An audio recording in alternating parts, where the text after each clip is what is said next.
And again, remember pre-elections, hey, Abahambe, and then you coming back from Paris and saying, hey, we can't have a Nigerian competing in Miss SA. Do you still hold those views? 100%. The views I held before election, I'm holding it stronger now, post-election. My pre-election views does not change because of being a minister. I still believe you have to be documented when you come into South Africa. I still believe that's not Gayton, that's the law. And if you are not documented, you should abahambe, you should leave. You know, people that say to me, yeah, you are xenophobic. I said, until they kill your child, and then we can't find the person because the person is undocumented. The issue of the young lady is, for me, I was asked upon landing. Yes. What do you think of the lady? I said, listen, number one, I don't have all the facts. That was my first thing I said. I said, I tweeted, I said, I don't have all the facts.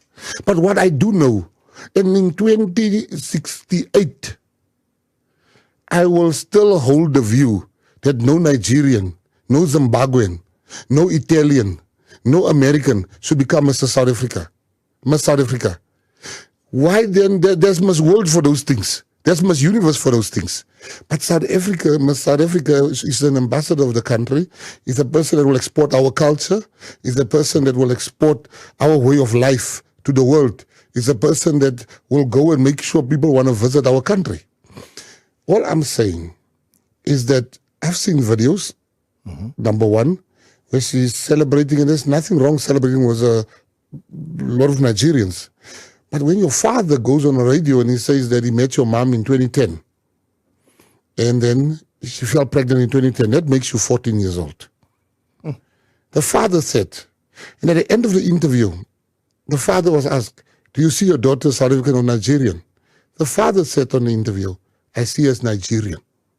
I listened to it. Right. Now, I am not wanting to cast any aspersions, but that gives a bit of vibes. If my father was being asked, what am I? Then I've got no business representing Mr. South Africa, because my father says I'm not South African. But if the lady, you know, people must not mistake if you are born in South Africa that you are South African. A human being born, a cow being born in a horse stable doesn't make you a horse, and that is the law. So what would you like to see? Because that is literally next weekend.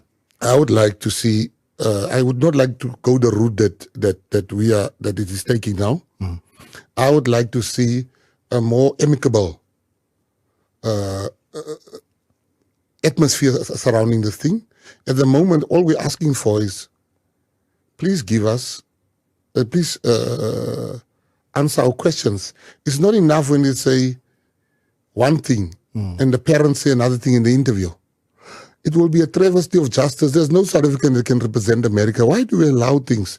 And I'm not even saying she's Nigerian. But if you ask me today, are you South African? I'm going to say yes.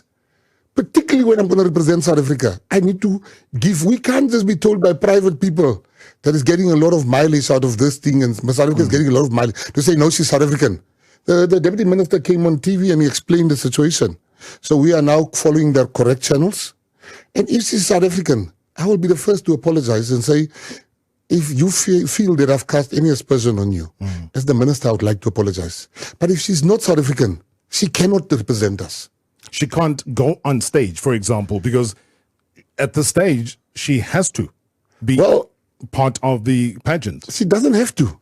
Why do you mean she has to? No, but according to the rules that they have. So that's why I was saying that for you, what would you like to see? Corporate South Africa can't write the rules that governs us. That's the first thing we must understand. Corporate South Africa has rules in King 1, King 2, King 3, the Companies Act. But they can't tell us we are satisfied with her. Then they should get another name for this pageant. Because this is South Africa we're talking about. Imagine it is being found out, the embarrassment to South Africa, if it is being found out that this woman is not South African. It is humiliating us again on the national stage to say, look, we had a humiliation the other time. With Obama and the translator. I am going right there. Yeah. It was a joke wherever you go. People are saying... The sign language, yeah. The sign language guy. We were made jokes. People were saying that, We were the joke of the world.